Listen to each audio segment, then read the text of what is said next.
law. And I have a question for the both of you. So this whole fall of the modern women or fall of women in general, do you genuinely feel like it's just because women woke up one day and decided, let me go against men? No. Or do you feel like men have a part to play? No. And if they do, when are we going to start speaking about the men? I think when women get everything, they don't treat men well. I think because when women got more power and more influence, they did not treat men well, and they would rather be on their own than be with a guy that they don't deem as quality. But men didn't really treat women that great before. Like it comes from somewhere, no? What do you say that again? Sorry. Men never really treated women that well. But again, that's propaganda. Like this whole idea that like women were horrible. Like you can read like I've read writings from wives at the time. 95% of women like they didn't even want the right to vote at the time. 95% were against it. Yeah. Because these women would talk about it. They would say that it's because we want to submit to our husband, like to become one in marriage. Like it wasn't like these women were so unhappy in marriage. And let me just clarify something about the red pill community too. So the majority of the men that are in the red pill community, I'm a leader as well, right? We hold men to a way higher extreme than you see the highlight reels of people like Myron Gaines and stuff yelling at like hoes at 1 o'clock in the morning in Miami. But the majority of the content creators, we are not just sitting there trying to demonize women. We are actually holding men to an extreme. If you watch my show, I do a free consultation Friday show. Listen to these calls that I talk to these men. I hold these guys to a high level of accountability because the modern man is also a loser. The modern woman is also. We're all in this giant cesspool of loserdom, and everybody needs to get their fucking act together. Oh, I like that. I have one question for Paul. You said that 95% of women didn't want to vote. If 95% of women didn't want to vote, how did 55% of women make up the vote?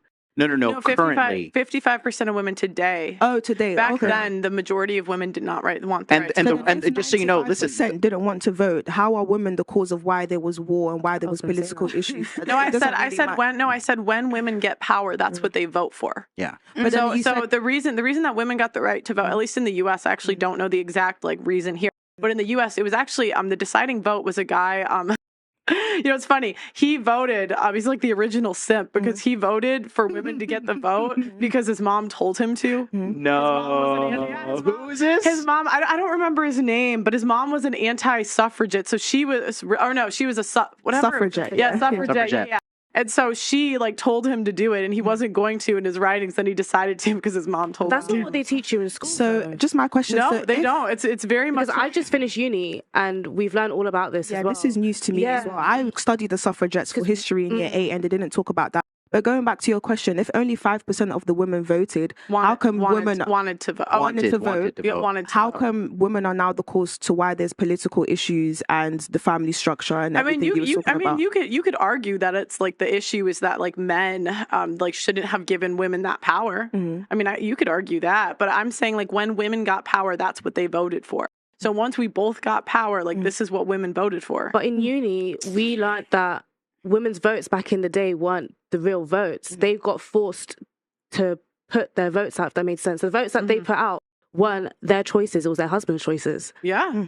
So technically, those facts aren't really facts. No, but think about it. It's because these are Christian nations. And so this is another thing it goes back to the feminists will always argue, and this is the problem, is they put a lot of the people that fund these schools, they're just feminists. So they're these feminist organizations that pump money into the schools. So basically conspiracy theory. And you can look it up. You can look up look up the donors for your school.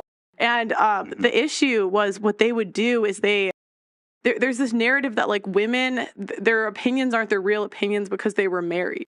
And so then it's we can't even decide what's true because you don't even believe what they're saying. And the big reason that all that. Oh, sorry. I'm gonna say one more thing. And the reason was because remember, these are Christian nations, and they believe two becomes one flesh in marriage, and that it's a patriarchy, so we submit to the man. So if they submitted to the man when it comes to vote, would you now admit that maybe this whole downfall of the family is the man's problem? Because like you said, the women took their vote from what their men told them to vote, or their husbands told them to vote.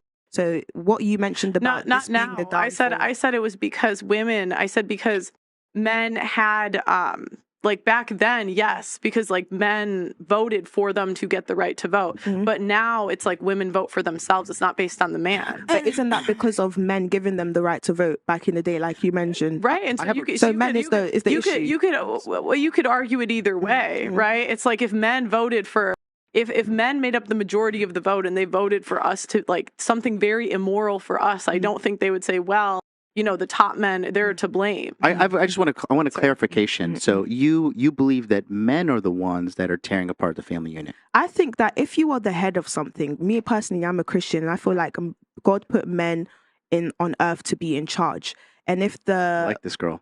And if you know, the world is falling apart, is because the structure, like the top of the pyramid, isn't, you know, playing its part, isn't strong enough. Not even the top, the bottom, because men are supposed to be the foundation. Right. So my thing is, the reason why I'm questioning you guys is I'm challenging you guys to kind of understand, like, and see that maybe men played a part in this role, because sometimes the conversation can seem so like, this is why I always say the red pill community is almost like the female version, the male version, male feminist version. Male feminist, because it's like you guys are almost like don't care to see the other side and don't care to see that maybe men did play a role, because men were the ones who were telling their women what to vote, or men did actually decide, you know what, let's give women the vote. Everything is always just women woke up one day and just decided, let's go against men, and that's it. And men didn't play a role.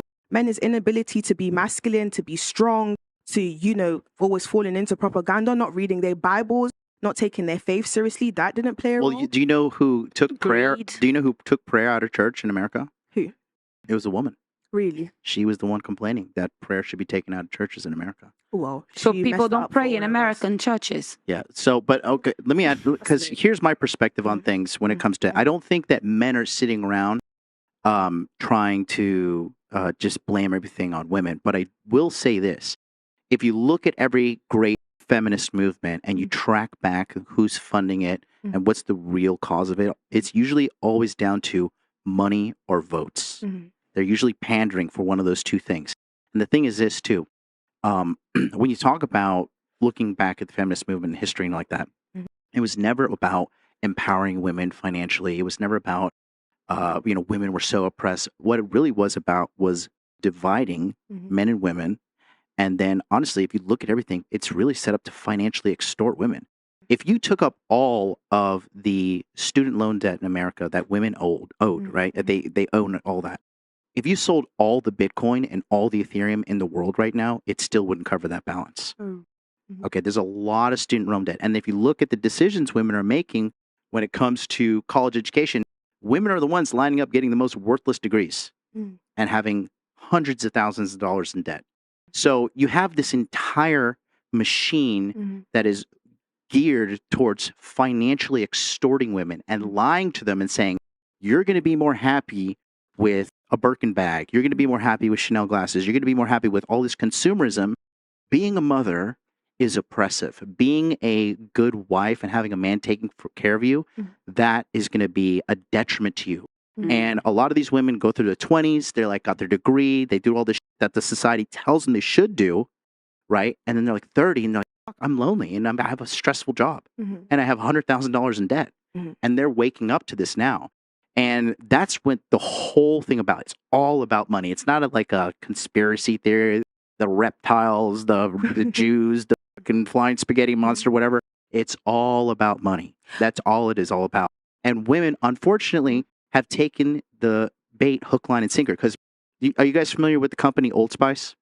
Who knows? Just give me a show of hands. Who knows Old Spice? Spray, right? I do. Pearl knows. Okay. So Old Spice used to be like this dirty old beige bottle that your grandfather kept and like put it on himself before he went drinking with the boys, right? And Old Spice was crashing in value. And what they did, Old Spice realized that the majority of consumer products were purchased by women in the household goods, body wash, and whatnot. So they changed their marketing from targeting men to targeting women. And they made a gigantic turnaround with the entire company. Terry Crews used to do the commercials, used to have like these outrageous commercials about Old Spice, completely saved the brand. Why? Because they turned around and targeted females. Other companies saw that, you know, look, most people, they're not original. If they see something working, they're going to copy it, right? And so all these companies, they started switching everything around and just taking the shortcut and targeting women for the consumer base. Why? They don't care about women. They want to take money from you. That's another thing. That's why you have this whole body positivity movement. What the body positivity movement is just telling you overconsume. When you overconsume and you get fat, that's your body saying like you're taking in too much. Like we have enough calories to operate the system. Now we're storing excess fat. This body positivity movement is just another way to tell women like, yeah, get 300 pounds, get 400 pounds. Why? Because they want you to keep consuming, keep consuming, keep consuming. It's all about money. That's it.